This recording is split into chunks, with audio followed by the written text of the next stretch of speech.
Hey folks, Steve here. How you doing?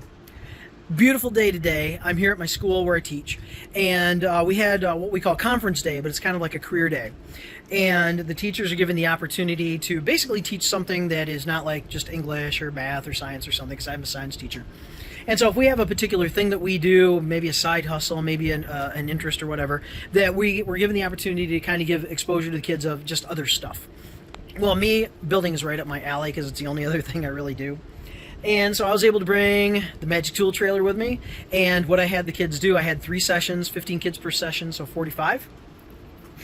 And we started with literally the trailer ramp up in the morning, and I had them pop the trailer, beautiful day today, so what a day to do this. Pop the trailer ramp down, and then they pulled out the bench, assembled the bench, and then I literally just was directing, as if I had a crew, do this, do that. We did it rapidly because we didn't have a lot of time. But basically I had them set up the miter stand. We didn't plug anything in because we weren't actually using tools, but we got them set up. So workbench, hung the table saw, miter stand, miter saw, and then if you can see it over there, we have a temporary, just with my sacrificial strips and a couple of 2x4s and my extra sawhorses, just set up another table out there. And what I did was I told them about workflow, about job setup, and it was like less than 5 minutes and we're ready to go. We could build a house at the moment, kind of a thing. And so with that, I had them pull out a bunch of tools, my belts, and some hand tools and some power tools and stuff, set them out on the bench. And then we talked about building, we talked about how to get into the trades, we talked about the skilled trades, and the fact that for every, I think last statistic I heard from Norm Abrams and Mike Rowe and some others, that for every 5 that are leaving the trades, only 2 are actually entering the trades. So we have this huge deficit. And with that, I wanted to really emphasize that, hey, college is not the only path. Military is not the only path that you can actually go into the trades. And we talked about ways to, like apprenticeships and things like that, or just finding a carpenter and will you hire me? And then start asking, hey, why did we do this? How do you do that? What tool is, and just learning on the job.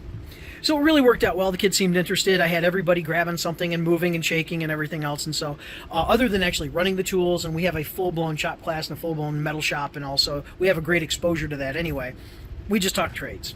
So that worked out really well. I gave a few kids wanted to walk through the trailer, and so they did that just to see all the stuff. So it worked out well. So really, really good time with that. Very, very happy to have a day like this and to be able to kind of just expose the kids to some different stuff. We talked about just a workbench with a piece of plywood on it versus something like this. Why would you want to go to the expense and the trouble of actually making a bench like this? Working by myself, I explained the reason why I have this bench is I needed a table saw outfeed that was reliable every single time, not a temporary bench that I set up that I have to always figure out what the height is and make sure that it can actually serve as an outfeed.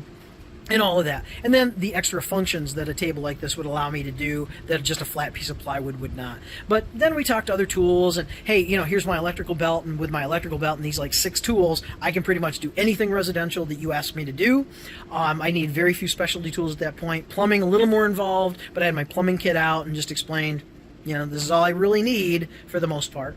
And then carpentry, certainly we need a lot more. And we talked about hand nailing and air nailing and battery, like cordless nailing and all. So we had a lot of cool things that we talked about. But basically just, hey, thumbs up to the trades. Like Daryl the Finisher, Daryl, a.k.a. the Finisher, says, I think at the end of every video, if the trades don't work, nothing else does. And I certainly 100% agree with that.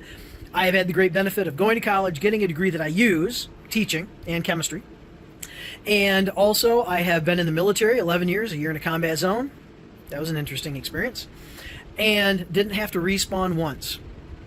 Just saying. And also, I work in the trades. And so, the trifecta of my experience. And it's really worked out well. And I can share this stuff with the kids and say, hey man, you got a lot of paths out there. What do you want to do? What do you like to do? Are you hands-on? Do you want to be inside all the time? Do you want to go into debt? Do you want to get paid? What do you want to do? All right, hey, thanks a lot for sticking with me, folks. Just a thumbs up to the trades today, and just being able to come and kind of share what I do.